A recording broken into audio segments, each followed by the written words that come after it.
1995 was not a time to be releasing 2D games, no matter how innovative. Silly old Namco, look at you releasing the Outfoxies. The time of the single-plane game was coming to an end after a 2-decade run as both the king of the coin-ops and atop of the console and computer tree. Limitations were being shed left, right and centre. There was an exciting, very sexy extra dimension that was set to become the norm, and not even the likes of Mario, Sonic, Sega, Nintendo, Ryu or Raiden would be able to stop the progress of the 3D world. And indeed, it wouldn't be long before all of those that I've just mentioned would be getting their passports ready to travel to Polygonistan. The arcade's 2D fighters were spurned after 4 years of being the only show in town to most visitors. Heads were turned, of course, by the likes of Ridge Racer, Tekken and Virtua Fighter 2. Yes, indeed, the game was up for 2D in a big way on all fronts, and probably explains why the Outfoxies, a remarkable, influential, creative one-on-one combat game, was completely ignored by coin-popping video game enthusiasts. Mind you, it did pretty well in Japan, becoming the 4th most popular game of the year in the arcades, but Western arcade owners were left cold by those little figures bounding about. It's a game that, and please correct me if I'm wrong here in the comments, still hasn't had an official home release on any format.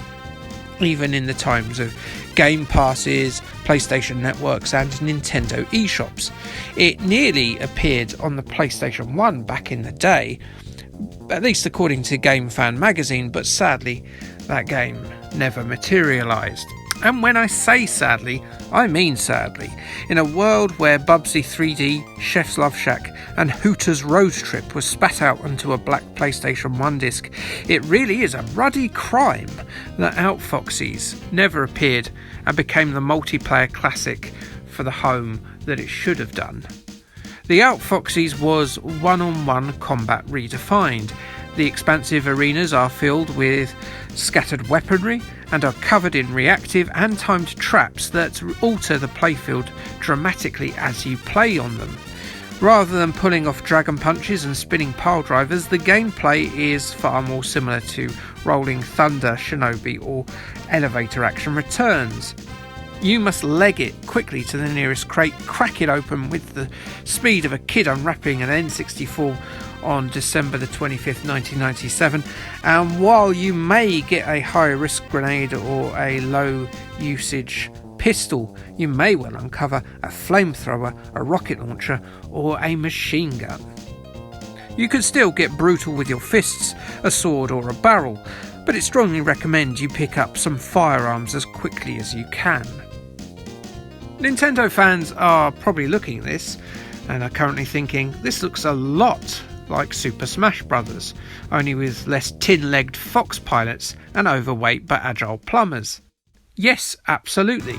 The Outfoxies is a Smash Bros. Prototype, clearly an influence on Sakurai's masterful All Warriors franchise.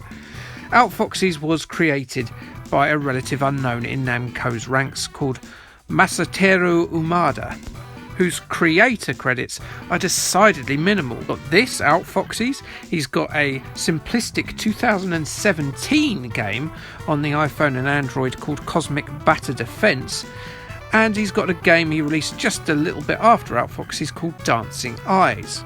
Dancing Eyes was Kicks but in 3D, and just like those Comad games that were like Kicks, it involves exposing young ladies in their knickers and bras. Umada, with no notable heritage, before or after managed to create the inspiration for one of the most popular Nintendo franchises of all time. Everyone's got that one inspired bit of thinking, that clever invention, that clever song in them, haven't they? And the Outfoxies was definitely Umida's. Mine was, right, and you can steal this if you like, letting the washing up soak when you've had porridge or something, right? It comes right off then. Yeah, clever, isn't it, eh? Genius. The Outfoxies is an irreverent joy in terms of its story, design and characters too. The villainous Dr. Acme has coerced the 7 deadliest assassins in the world into murdering each other in exchange for a lot of cash, and you must put them 6 feet under by any means necessary. The bizarre crew are all selectable and generally a little bit odd. John Smith is the generic lead character, a dude in that brown leather jacket that middle-aged fellas might wear, particularly if they're restoring a classic car, or think Richard Hammond is a style icon and they also enjoyed MacGyver as a child. The Ken to John's Ryu is the sharply dressed businesswoman Jane Doe, a blonde with an aptitude for letting loads of bullets into your skull. Bernard White is a big old unit and is the Bond villain goon of the squad, a sort of cross between Tee-Hee and Jaws. A towering giant with a metal prosthetic claw who can deal a lot of damage, but whose size makes him an easy-to-hit target. Professor Ching is an intelligent scientist confined to a wheelchair.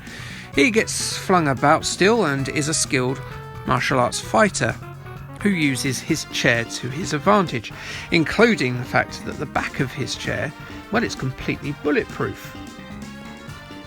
Danny and Debbie are the Village of the Damned children, 2 Siamese twins who were separated by a train crash but cannot bear to be apart and will slaughter adversaries hand in hand.